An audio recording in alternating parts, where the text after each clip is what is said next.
Proclamação do Evangelho de Jesus Cristo segundo João. Glória a vós, Senhor. Naquele tempo, Jesus ergueu os olhos ao céu e disse: Pai, chegou a hora. Glorifica o teu Filho, para que o teu Filho te glorifique a ti. E porque lhe destes poder sobre todo homem, ele dê a vida eterna a todos aqueles que lhe confiaste. Ora, a vida eterna é esta: que eles te conheçam a ti, o único Deus verdadeiro, e aquele que tu enviaste, Jesus Cristo. Eu te glorifiquei na terra, e levei a termo a obra que me destes para fazer. E agora, Pai, glorifica-me junto de ti, com a glória que eu tinha junto de ti, antes que o mundo existisse. Manifestei o teu nome aos homens, que tu me destes do meio do mundo. Eram teus, e tu os confiaste a mim, e eles guardaram a tua palavra. Agora eles sabem que tudo quanto me destes vem de ti, pois dei-te as palavras que tu me deste, e eles as acolheram, e reconheceram verdadeiramente que eu saí de ti, e acreditaram que tu me enviaste. Eu te rogo por eles, não te rogo pelo mundo, mas por aqueles que me destes, porque são teus. Tudo que é meu é teu, e tudo que é teu é meu. Eu sou glorificado neles. Já não estou no mundo, mas eles permanecem no mundo, enquanto eu vou para junto de ti. Palavra da salvação.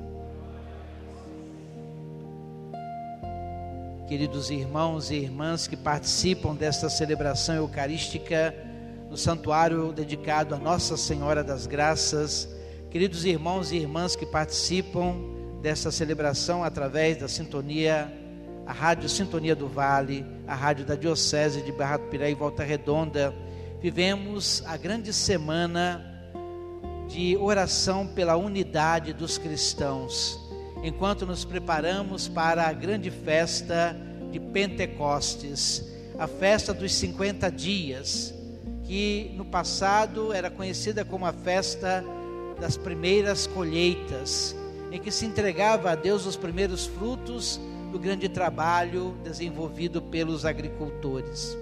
Também devemos assumir este caminho agora para Pentecostes, o tempo final do tempo da Páscoa, como uma possibilidade, pela graça de Deus sempre, de entregar nas mãos do próprio Senhor os frutos de nosso viver, daquele tempo de semeadura que foi o tempo da Quaresma, o grande momento da Semana Santa e o percorrer desses 50 dias do tempo pascal.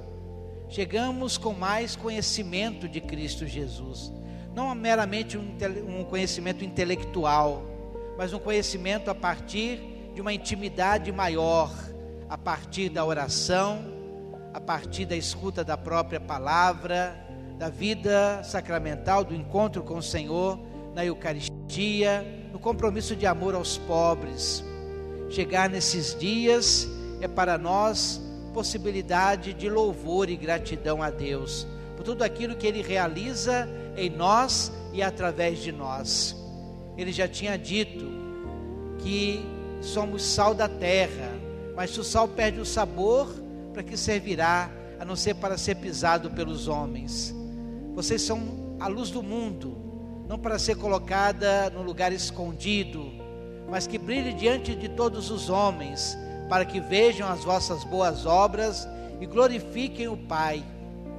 Nós queremos glorificar a Deus com as obras dessa maior comunhão com o Senhor, que de modo tão belo se expressa nessa oração chamada sacerdotal de Jesus, no capítulo 17 do Evangelho de João, que meditaremos ao longo dessa semana até chegar a véspera, a vigília de Pentecostes. É preciso reconhecer essa grande dádiva. O Senhor já orou por nós, já ora por nós. Naquele momento antes de ser levado à condenação e morte de cruz, Ele orava por você, por cada um de nós, para que pudéssemos cumprir a grande missão de batizados, testemunhas do seu amor, da sua presença no mundo. Essas palavras chegam aos nossos ouvidos, encontram repouso em nosso coração para nos dar entusiasmo, alegria, conforto e fortaleza. Ele ora por nós. A partir da sua entrega de vida, Ele nos dá a certeza de que alcançamos a vida eterna. E a vida eterna, como o próprio Paulo vai dizer com relação, na verdade, ao reino, o reino não é comida nem bebida, mas exatamente amor, piedade, justiça, alegria no Santo Espírito. Lá no capítulo 14 do livro de Romanos, da carta aos Romanos, ele nos diz isso. E Jesus mostra aqui que essa vida eterna, o seu reinado acontecendo em nós, é exatamente crer no Pai que o enviou e crer nele. Diz o texto: ora, a vida eterna é esta, que eles te conheçam a ti, o único Deus verdadeiro, e aquele que tu enviastes, Jesus Cristo. O Pai é glorificado pelo Filho, e nós podemos glorificar sempre mais o Filho para alcançar o encontro com o Pai nas boas obras que realizamos. Como é bom ouvir essa palavra. O Senhor nos dá agora a experiência da vida eterna.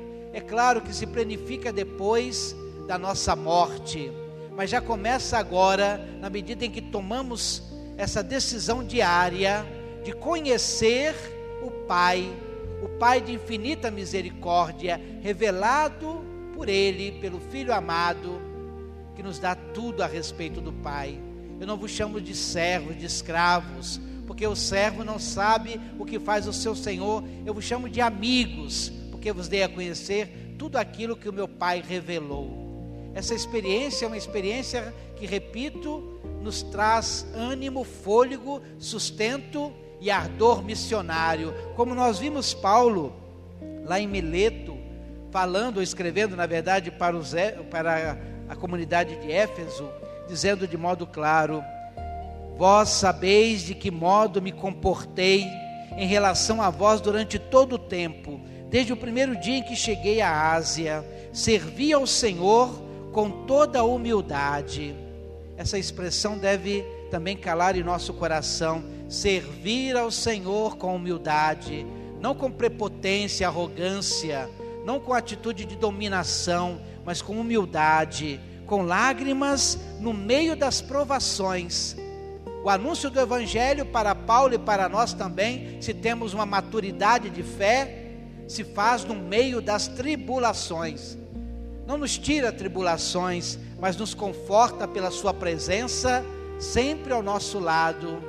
No mundo havereis de ter tribulação, ou tribulações, mas coragem, eu venci o mundo. Como ele nos falava também no domingo passado, de modo que é necessário confiar de que eu estarei convosco, diz o Senhor, eu estarei convosco todos os dias até o fim dos tempos, até o fim do mundo.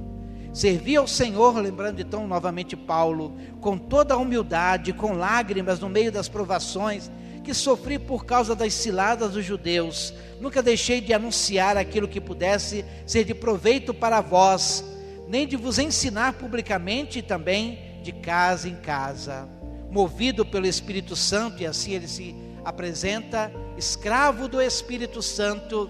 Ele não vive à busca de emoções passageiras, de uma fé intimista. Ele busca evangelizar com coragem, indo ao encontro dos outros, repito, enfrentando provações. Essa é a verdadeira presença do Espírito Santo, a verdadeira efusão do Espírito Santo. Não é uma emoção passageira para acalentar um coração egoísta. Pelo contrário, a ação ao Espírito Santo, ser prisioneiro do Espírito Santo, significa ir ao encontro dos outros, evangelizar com coragem dispondo os bens e os dons que Deus nos deu para o serviço dos irmãos. Insisti com judeus e gregos para que se convertessem a Deus e acreditassem em Jesus Cristo, nosso Senhor. E agora, prisioneiro do Espírito, vou para Jerusalém sem saber o que aí me acontecerá. De fato, Jesus e o próprio Paulo nos apresenta aquilo que deve ser uma constância de nossa vida. Não desejar o controle sobre aquilo que nos acontece, mas nos colocar sempre mais a serviço do Senhor, confiando na sua presença, que nos conforta, nos alenta e nos impulsiona a sermos verdadeiras testemunhas do seu reino, do seu evangelho. Louvado seja nosso Senhor Jesus Cristo.